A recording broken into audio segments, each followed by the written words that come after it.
আমরা অনেকে আছি যারা হাঁসের মাংস খেতে চাই, বাট এর স্মেলের জন্য খেতে পারি না। আজ খুবই মজা করে হাঁসের মাংসের ভুনার রেসিপি আপনাদের সাথে শেয়ার করব। আর আমি গ্যারান্টি দিয়ে বলছি, এভাবে রান্না করলে কোনো ধরনের ব্যাড স্মেল থাকবে না। ফার্স্টেই আমি একটা হাঁস নিয়ে নিয়েছি আর খুব ভালো করে ক্লিন করে নিয়েছি। এখানে প্রায় 2.5 কেজির মতো হাঁসের মাংস আছে।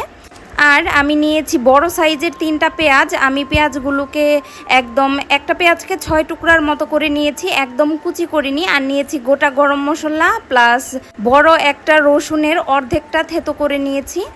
এখন প্যানে বেশ অনেকটা পরিমাণ তেল দিয়ে আমি পেঁয়াজ আর সেই রসুন মশলাগুলো, গোটা মশলাগুলো দিয়ে ভালো করে ভেজে নেব, একটু লালচে করে ভেজে নেব। আর এই ফাঁকে আমি একটা পেস্ট তৈরি করে নেব।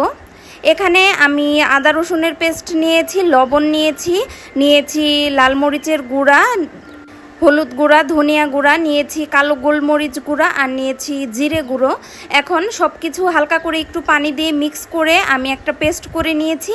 যখন পেঁয়াজটা একটু ব্রাউন কালার হয়ে আসবে তখন এই পেস্টটা দিয়ে আমি খুব ভালোভাবে মশলাটা কষিয়ে নেব। একটু চেষ্টা করবেন মশলাটা অনেক টাইম নিয়ে কষানোর জন্য। আমি প্রায় 8 থেকে 10 মিনিটের মতো কষিয়ে নিয়েছি একদম লো ফ্লেমে। এখন আগে থাকতে ক্লিন করে রাখা সেই হাঁসটা দিয়ে আমি ভালো করে নেড়েচেড়ে নেব।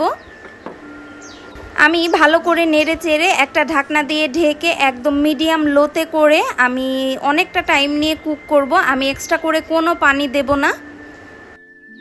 আর এই টাইমটাতে এত মুষলধারে বাহিরে বৃষ্টি হচ্ছিল, আমার খুব ভালো লাগছিল।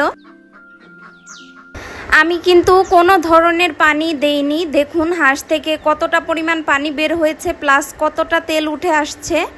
আমি এভাবে এই পানিতেই আরও অনেকটা সময় নিয়ে রান্না করে নেব। যাদের কাছে হাঁস খেতে একটু গন্ধ লাগে তারা হাঁসটা যখন ক্লিন করবেন তখন একটু গরম পানির সাথে একটা সম্পূর্ণ লেবুর রস মিলিয়ে হাঁসটাকে ধুয়ে নেবেন বা একটু মাখিয়ে 5-10 মিনিটের মতো রেখে দেবেন, তাহলে হাঁসের থেকে কোনো ধরনের স্মেল আসবে না।